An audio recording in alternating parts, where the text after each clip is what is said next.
புடலங்காய் கூட்டு பண்ணலாமா? அதுக்கு 2 புடலங்காவை தோல் எடுத்துகிட்டு கட் பண்ணி வச்சுருக்கேன். எப்படி கூட்டு பண்ணலாம் வாங்க. ஒரு குக்கர் வச்சுக்கிடுங்க. 1 ஸ்பூன் எண்ணெய் ஊற்றிக்கிடுங்க. சூடாயிடுச்சு. எண்ணெய் ஊற்றி கடுகு உளுந்தம்பருப்பு போட்டுக்கிடுங்க. கருவேப்பிலை போட்டுக்கிடுங்க. பூண்டு போட்டுக்கிடுங்க. 2 கைப்பிடி சின்ன வெங்காயம் போட்டுக்கிடுங்க. 2 தக்காளி கட் பண்ணி வச்சுருக்கேன், இது சேர்த்துக்கிடுங்க.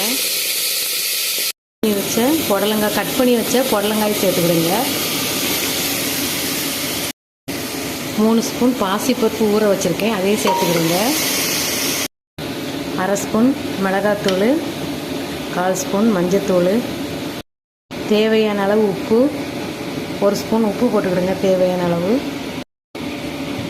1/2 டம்ளர் தண்ணி ஊற்றிக்கிடுங்க.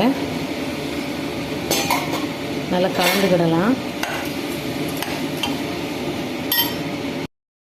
கொஞ்சம் காயப்பொடி போட்டுக்கிடுங்க. குக்கரை மூடி ஒரு 3 விசில் வச்சு எடுத்துக்கலாம்.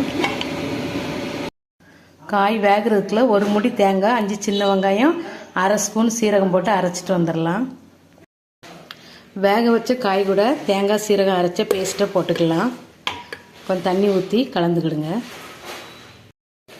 தேங்காய் போட்டு 2 நிமிஷம் ஆச்சு. இறக்கும்போது கொஞ்சம் மல்லித்தழை போட்டுக்கிடுங்க. மல்லித்தழை போட்டு நல்லா கலந்துக்கிடுங்க. பாருங்கள், கூட்டு இந்த பதத்துக்கு இருக்கும். புடலங்காய் கூட்டு ஈஸியான ரெசிபி தான். இது சாதத்தோடு வச்சு சாப்பிடுங்க. சப்பாத்திக்கும் ரொம்ப நல்லாயிருக்கும்.